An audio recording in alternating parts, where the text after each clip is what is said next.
The GFS, that's the Global Forecasting System, really wants to crank a major typhoon off of the east coast of the Philippines. Now, I say specifically that numerical weather model because none of the other ones really are showing anything at all. This is at the same time frame as you just seen there on the 4th of May.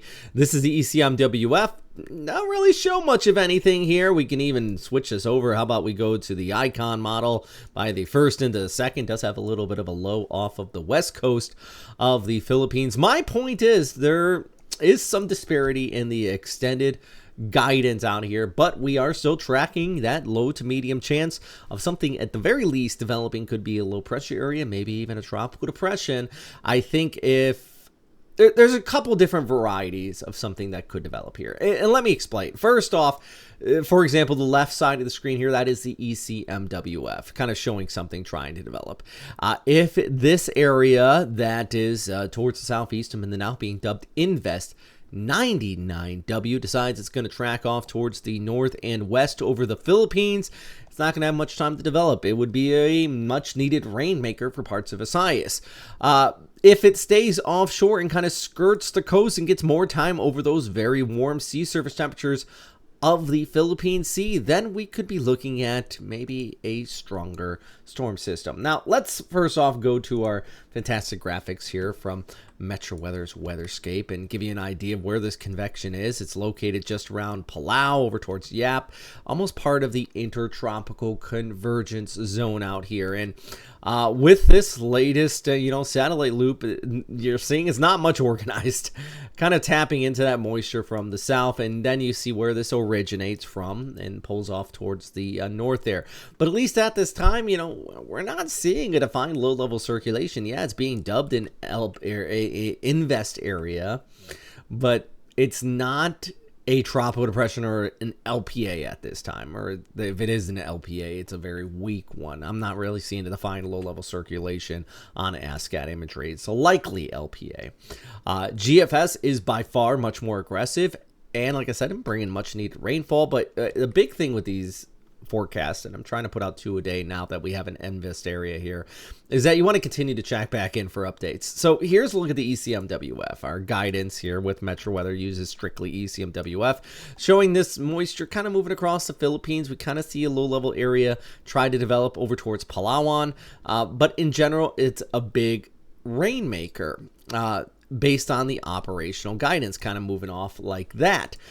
With that said, let's kind of go over towards our SpaghettiOs. Now, if you're curious what SpaghettiOs you're thinking, what is this guy, smoking? What is he talking about with SpaghettiOs?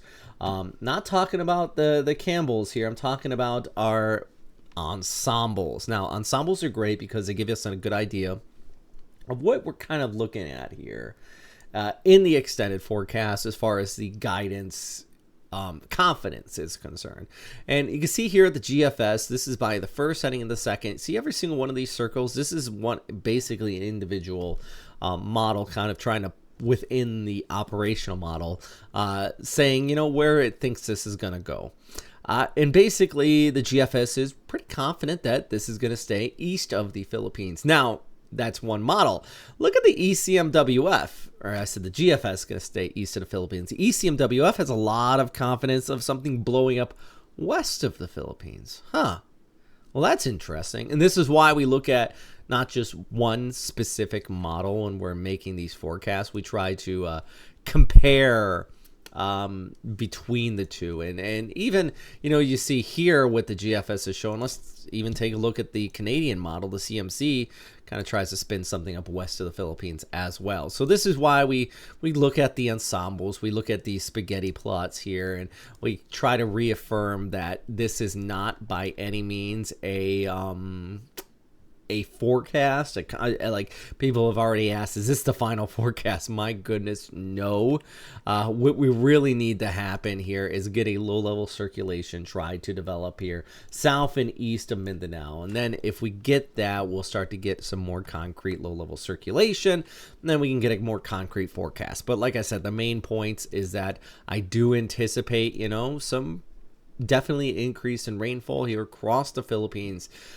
If it stays east of the Philippines, we could see a stronger storm. If it marches over the country, probably a weaker area, but big rainmaker, or a much needed rainmaker in your forecast. But my goodness, I mean, I'm sure if you've seen this, so you probably have seen kind of, you know, that area of convection trying to develop something over Yap and Plow and pulling off towards the north.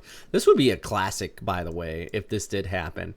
A classic recurve scenario for this time of year. I mean, you take a look at this graphic here. This kind of shows, as we start off in the May, storms typically form up in the Philippine Sea and then they churn towards the north.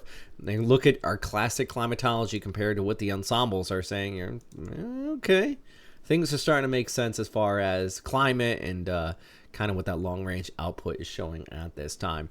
My point in all of my rambling here is that time to change, time to watch this, but definitely at this time you should prepare, and which is why I always say in all my updates, know your information. So official sources, Pagasa already is on top of this.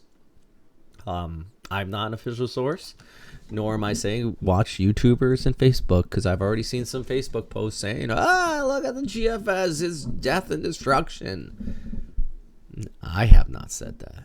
I'm saying know your information, prepare to evacuate if needed, and make sure you have those evacuation kits ready to go.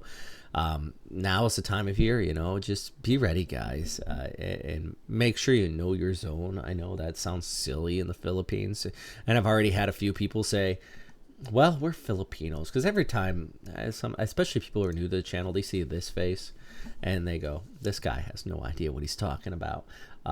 Check out my intro video to this channel if you are new to it. Been doing this for 2009. In the Western, specializing in the Western Pacific.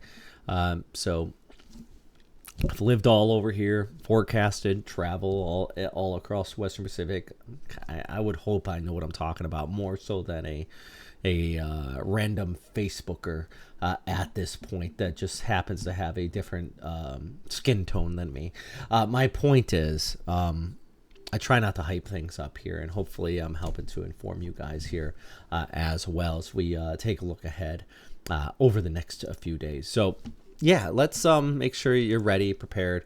Going back to my point though, before I got on my little rant there, is make sure you know your zone, you know where you are in a flood prone area. Maybe you haven't been hit by a typhoon in a couple of years, or you're new to a location. Ask your neighbors, because people out here that have been through them are the best people to talk to as far as your local impacts and everything too. So yeah, just make sure you guys are staying weather aware with this.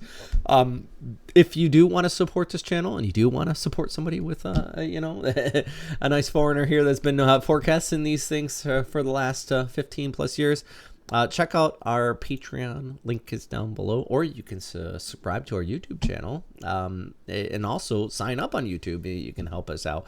I am still trying to get a good amount of funding so I can do this more, and I have so much ideas. I just need to buckle down and hopefully kind of make this a full-time thing. I don't know. Anyways, all right. I reserve my rants to the end of these updates because I know by that point most people have already tuned out. But yeah, guys, we're going to keep an eye on this. We're going to keep an eye on this and all of this as we look ahead over the next few days. Number one thing, of course, though, is stay safe out there, okay? Have a good day. Enjoy your weekend.